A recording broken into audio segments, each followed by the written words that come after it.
next thing, oh, we got two people here. Let me.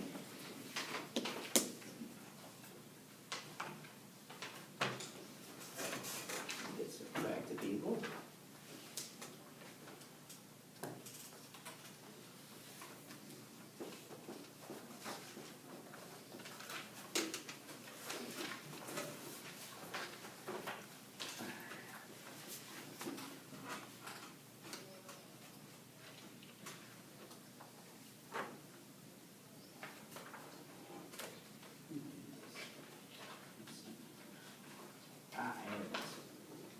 All right, just give a couple things back. Okay, Miss Wallace. Okay. All right, well, okay, just to illustrate a few things, the importance of the extracellular matrix in terms of cellular, especially organismal structure. Just like to mention offhand a couple human diseases that are caused by defects in various extracellular matrix proteins, especially collagens. Once again, there's many different types of collagens. Many of these collagens are expressed in a cell-specific manner, and many types of connective tissue are going to have various amounts of different collagens in it to give just exactly the kinds of properties that people need. Okay, well, one example here is some versions, not all, there's other mutations in other proteins that can cause different versions of it. A disease that's often abbreviated as EBS, it's a jaw-breaking Latin thing that's fit only for physicians, I guess, to pronounce. Okay, now, the bottom line, fortunately, these are inherited diseases, and fortunately they're fairly rare because it's a very bad thing to have. What it basically boils down to is the certain collagens or certain other proteins called keratins, but certain mutations make the connections between epithelial cells in your skin weak. They not only don't stick together properly on their own, they also don't stick to the underlying dermal tissue layers.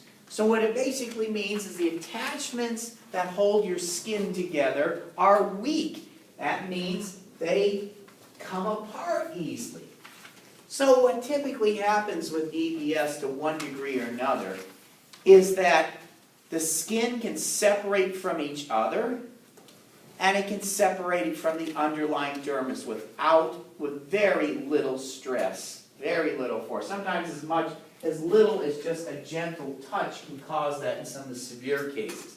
End result is you get these weeping, painful blisters everywhere you end up with a touch. Yeah, it's very rare, fortunately, and usually it kills people in early childhood. In fact, the worst versions, you don't even make it out, don't even make it to birth. But it's pretty bad stuff. There's no cure for it. There's a number of different causes for this thing. But basically,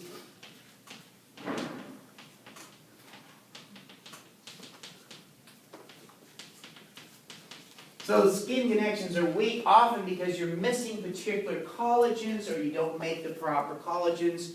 You have mutations in certain tropocollagen genes. And, well, if you ever seen what happens when you boil tomato, you notice the tomato skin peels apart real easily and peels apart from the underlying flesh.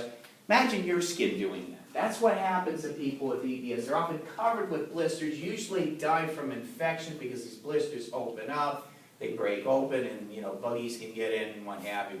And quite frequently, it kills in early childhood. And it's a very miserable way to go. Fortunately, like I say, the severe version is extremely rare. Are there like mild forms? Because I met a girl that... There are some milder forms, but yeah. But they would blister very easily. Things that ordinarily would not cause that to happen for us. The more severe forms, literally something like a gentle touch or putting on a piece of clothing and stuff will generate blisters at the contact points. Yeah, let's stop doing that. Yeah, because I met a girl and she was like, if you touch me, I'm going to bruise and like, if well, things bruise touch... is a little different. That might be just very low clotting levels. Well, and I just remember she was like, don't touch me very much because my skin will break. Okay, all right. There could be a number of things that might not be EBS, but there are different versions of it. And like you say, it's a really nasty set of diseases, fortunately quite rare. Okay, well, it does illustrate the importance of extracellular matrix. Another one that there are many different versions of. The medical term for it is osteogenesis imperfecta. That's what the doctors will call it. Okay, osteogenesis, bone formation imperfecta, screwed up, okay? Okay, it's often called brittle bone disease, which gives you a good idea of what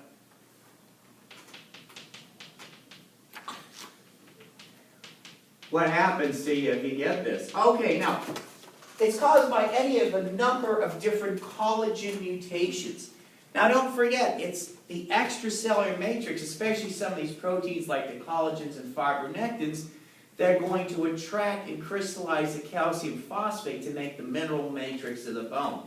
Now if you're missing certain collagens in that, what happens is the bones are very fragile. The worst cases of this are embryonic lethal. The skeletal system simply never forms. It never holds together enough, and of course, that means you probably die before the first trimester. Later versions, you may be born normal, but your bones are abnormally fragile. So you end up breaking your bones very, very easily. And then sometimes there have been people who have been prosecuted and then acquitted because they had good lawyers who knew about this for child abuse. Because what happens? Let's suppose you got a kid and toddlers running around, they fall, they run into tables and stuff like that.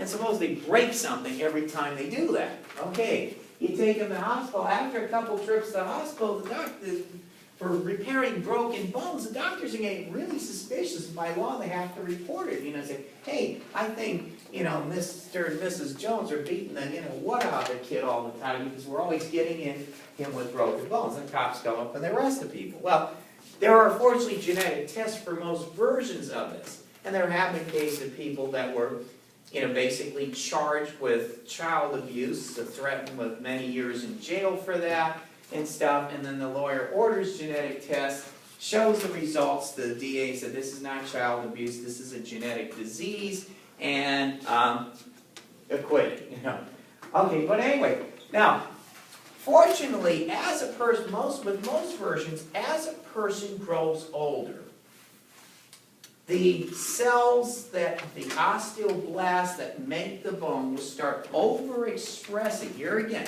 this is some developmental regulation here. You're missing certain key collagens. Your bones are fragile. After a while, in many cases, what you'll do is overexpress other collagens to try to pinch hit for the missing ones.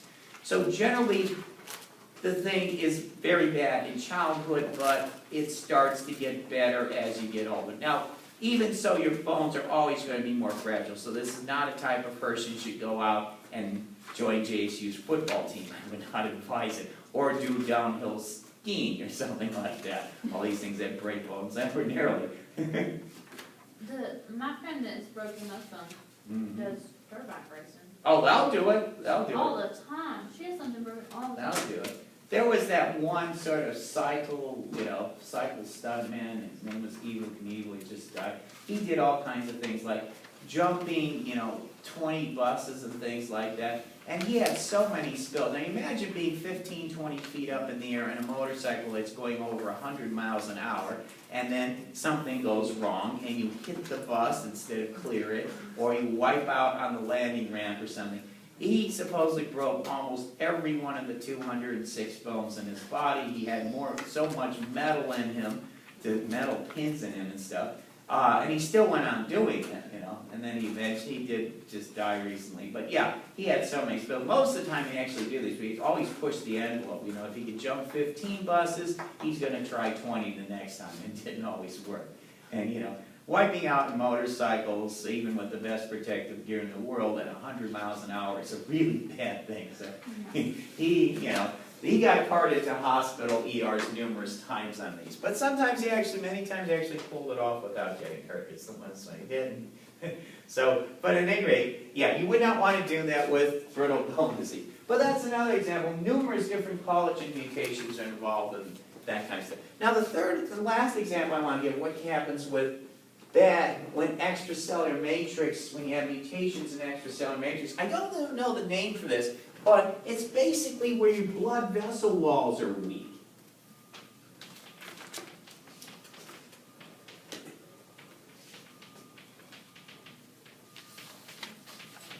Okay, I don't know what the medical term for this, but think of this, the blood vessel walls have lots of connective tissue surrounding it.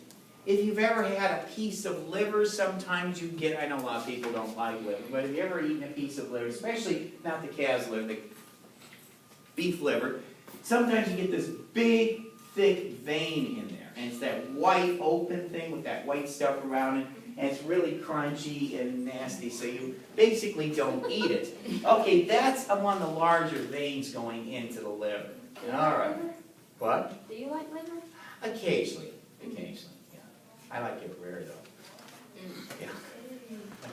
I know a lot of people don't like it, so it tastes better than it's It supposed doesn't seem like something good to eat. to.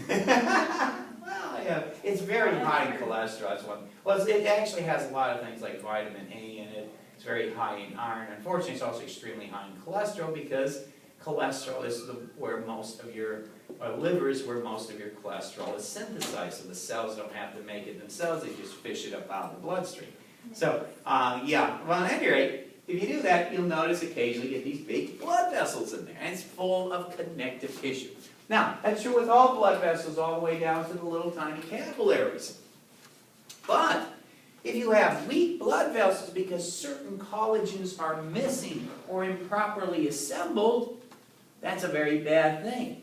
Because it's the arteries especially that end up with pulses of high pressure. Every time your heart beats, you get a pressure pulse. You know, when you do your blood pressure 120 over 80, so your blood pressure goes up every second or so, 50%. Pulse after pulse after pulse. That puts stress on those blood vessels. That's why we have lots of connective tissue surrounding them. But if that connective tissue is weak, that's not good. And what blood vessel in the body is going to get the biggest, most intense pressure pulses? Exactly. The aorta, the one right next to the pump. Every second, boom, boom, boom. Well, if you have these diseases, you get one boom too many, and your aorta just splits open like a water balloon. Do you die? Yeah, you go unconscious in 15 to 30 seconds. Jessica, your heart just exploded. I think you're dead. 15 to 30 seconds you lose consciousness, and you're probably dead by the time the ambulance arrives. It's, yeah. Unless When it do happens people- like in That's a pretty hospital. When do people find out they have this?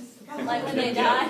Well, yeah, yeah, they're dead. It's like, oh crap, I mustn't have had this. Oh man, okay. Oh, hey, what's that guy there with the red suit? And how come I smell so much hydrogen sulfide here? This guy with a red suit with a big bag of coal, you know. That's only for certain You get people. to the pearly gates, you discuss it, and you're like, I died of old age. Well, I died because my heart exploded.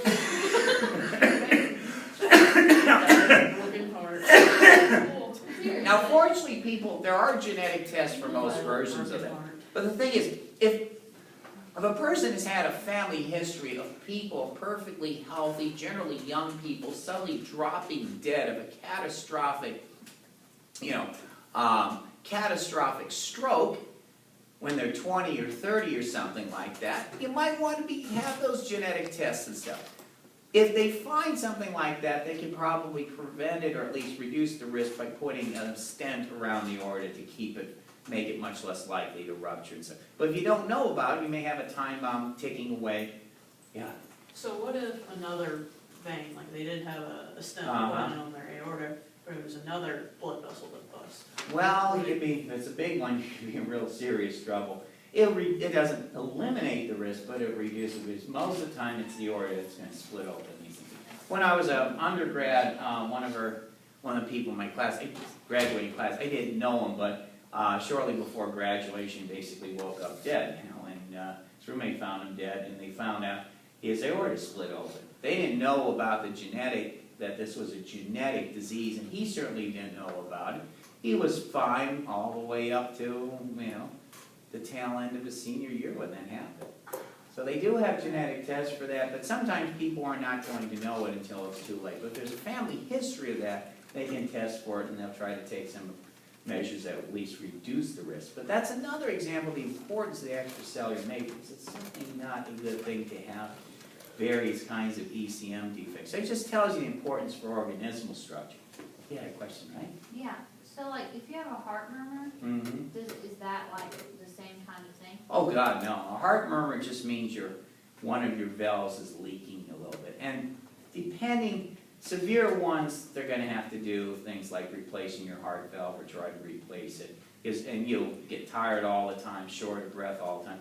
Minor ones are just, it might keep you from becoming a fighter pilot or an astronaut or something, but that's about it. Right, but like Mhm. weak blood vessel walls, I mean. Yeah, right. Okay. Totally different things. Just your heart valve either is not developed properly to begin with or got damaged by a disease or something like that, by an infection or something like that. In the bad cases, they replace it sometimes either with a pig heart valve or with an artificial valve. So that can be treated, it just, if it's found in time.